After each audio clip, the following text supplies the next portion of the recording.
Tondera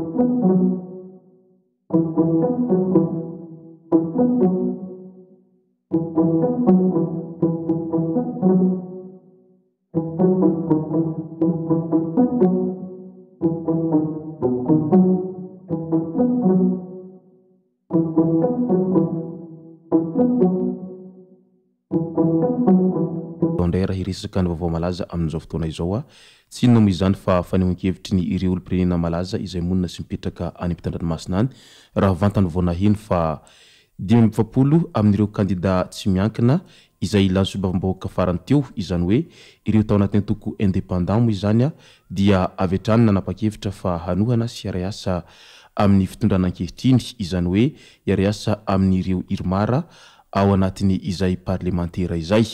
Ka manoloana izay dia naneho ny heviny ny Faniro Soaiernevo amin'ilay hoe raha toa ka izay no izy hoy Faniro Soaiernevo hatrany dia mety hiova io lalam-pandrenana io ary mety hiova arak'izany ny fepotona izay afaka hitondrany filoham-pirenena satria izy ireo no nahazony maronisa hoy izy hatrany. Izay no fakafakena amintsika ato anatin'ity video ity ka manasitsika rehetra anaraka an'ity video ity hatramin'ny farany azadino ny milike ny video antsika ary tsarovo hatrany ny miabone amin'ny chaîne antsika mba ahafahanareo manaraka tsy tapaka ny video zay lefa any amin'ny sesy tao matawatagasy toy izao ny fanaovana azy tsy ampendrely isika fa avy hatrany tonga de vavany ndawary. Fa milona idirantsika amin'izay hafatry ny Faniro Soaiernevo izay dia andao fantaritsika ireto vaovao izay tsara ho fantatra ireto. Raha natadiditsika dia nisy mpandraharaha izay notapahindoha tao Mevatanana efa volana maromaro zay ankehitriny nefa dia fantatra fa afaka vonjomaika sahady ireo Jolay sy ny nanakarama namono an'izay mpandraharaha izay. Mbola tsy nisy akory ny fitsarana fa mbola miandry dia izao tafavoaka izao sahady ny 3 lahy. Tsy misy afatsy ny fanjakana sy ramatoa minitry ny fitsarana sisa no hany hirin'ireo fianakavian'ilay mpandraharaha antsoina hoe Dina Andriantsaramahazo Mamiarso izay novonona tamin'ny fomba fiana bibina tao amin'ny Fokotany Tsararano commune Berivotra 55 district Mevatanana tamin'ny 9 Janoary lasa iny. Raha ny vaovao farany dia tafavoaka ny fonja avokoa ireo 3 lahy tena atidohan'ny ketrika an'ity helika bevava ity. Nangataka ny fahafahana vonjomaika ry zareo ka nomeny fitsarana izay notadiavina. Fety be ny an'ireo fianakaviana satria dia nanao diabe eraky ny tanàna tao ambinany kely mihitsy ry zareo nifaly tamin'ilay fahafahana. Kepoka ny an'ireo fianakaviany ny haramboina sady fahoriana. Alahelo sy fangaizana ihany koa satria tafavoaka indray ireo fahavalo namonina faty an'ilay raim-pianakaviana. Mbola tsy nisy akory ny fitsarana fa mbola miandry dia izao tafavoaka izao sahady ny 3 lahy. Ireo anefa dia anisany nandray anjara mivantana nanapaka ny tendany Dina Andriantsaramahazo Mamiarso izay namono tamin'ny fomba fiana bibina ary ny anankiray dia atidoha nanakarama an'ireo Jolay. Tsy afaka manao ninona izahay na ny mpisolo vava anay aza dia tsy nahalala fa izahay ihany no nampandre azy an'io resaka liberté provisoire io. Matahotra ainay izahay satria nivoaka ny mpamon'olona. Mbola hivoaka koa hono ny ambiny. Matahotra izahay koa mba miangavy anao ministry ny fitsarana sy ny fanjakana mba hanaramaso ankaiky an'ity raha ity. Mba jereo izay voaka aty ambany ravinahitra aty hoy antson'ireo fianakaviany ilay mpandraharaha izay niharambona. Raha izany no izy mety azo ilazana ve izany fa misy ireo olona dia tena tsy maty manota mihitsy ary misy ihany koa ireo sarangan'olona dia natao ambony lalàna hoy ny fanehoan-kevitry ireo mpanaraka an'ity raha ity raha vao nahita an'ireto Jolay ireto izay nahazo fahafahana vonjomaika izao. Lalambe migodana nasina fanovana nizotra hovitsinjovana ny tanimbarin'ny mponina. Alohan'ny volana Desambra no hiditra amin'ny digana fandrakofana tara an'ilay arabe migodana na ny autoroute voalohany mampitohy any Antananarivo sy Toamasina ny orinasa Egyptienne Samkret. Nanao fanamby ny filoha Andry Rajoelina fa tsy maintsy ho vita alohan'izao fepotona fiasany izao ity fotodrafitrasa goavana ity. Tonga nijery fotodrafitrasa asa fanamboarana izy sy ny ramatoa vadiny tamin'ny ity herinandro ity teny Ambolo commune Talatavolonondry.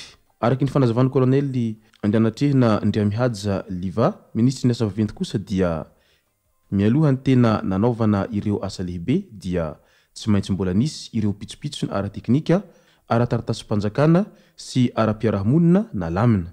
anisan'izany ny fahazoan-dalana ary tontolo iainana sy ny fifampidinihana tamin'ireo mponina mba hitsinjovana ny tontolo iainana ny toeram-ponenana ny fambolen'ireo mponina sy ny maro hafa.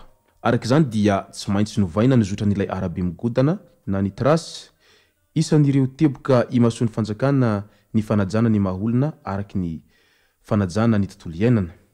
Amin'izao fotoana izao dia efa mandeha tsara ary mihazakazaka ny asa fanamboarana. Efa amperina sy tanteraka ireo engin sy ny consenseur na fitaovana fitrandrahana sy fanapotehana vato ho lasa akora entina manamboatra ilay lalana.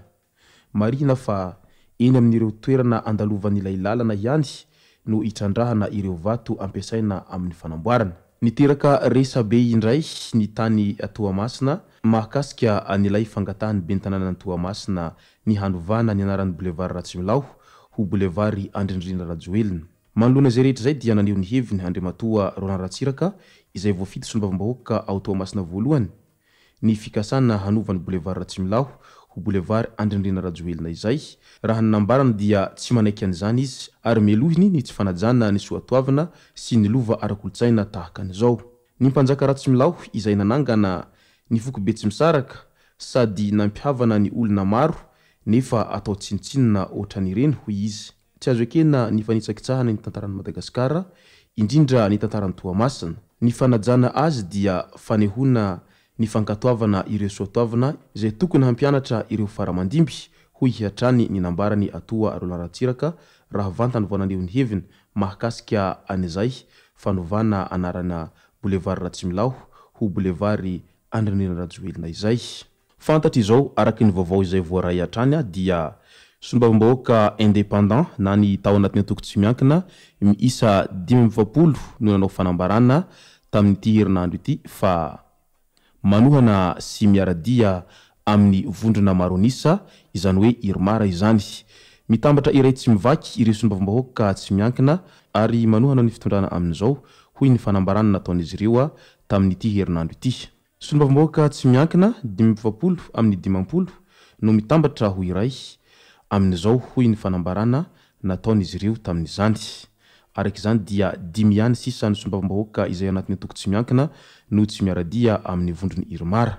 Manoloana izay moa dia naneho ny heviny Ifaniro Serinaivo izay mpila ravinahitra monina sy mipetraka any am-pitandranomasina any amin'izao fotoana izao no sady olona izay mpanao politika mafana fo raha ho an'i Madagasikara moa izany dia nilaza moa izy fa raha izao no mitohy ho izy mety hiova ny lalam-pandrenana ary mety ho lasa manda avy angambany ny iafarana izao raha tsy misy ny fiovana ho izy hatrany satria azy ireo no maronisa ary rehefa nahazo maronisa moa azy ireo dia izy ireo no mpanao lalàna ary mpamolavolana izany amin'ny alalan'ny tsangatanana sy ny maro hafa ary rariny sitsy ny raha toa ka any amin'izay metimety amin'azy ireo ny lalàna izay hiseho eo satria an'izy ireo no maronisa ka izay maronisa no mandresy rehefa atao ny tsangatanana. Izay moa no masaka azona roso tao anatin'ity video ity tompoko lasy tompoko vavy misaotra antsika rehetra nanaraka an'ity video ity hatramin'ny farany azadino ny milaiky ny video antsika ary tsarovatra trany ny miabony amin'ny sainina antsika mba ahafahanareo manaraka tsy tapaka ny video zay lefa any amin'ny sisa sy tomatoata gasy tompoko lasy tompoko vavy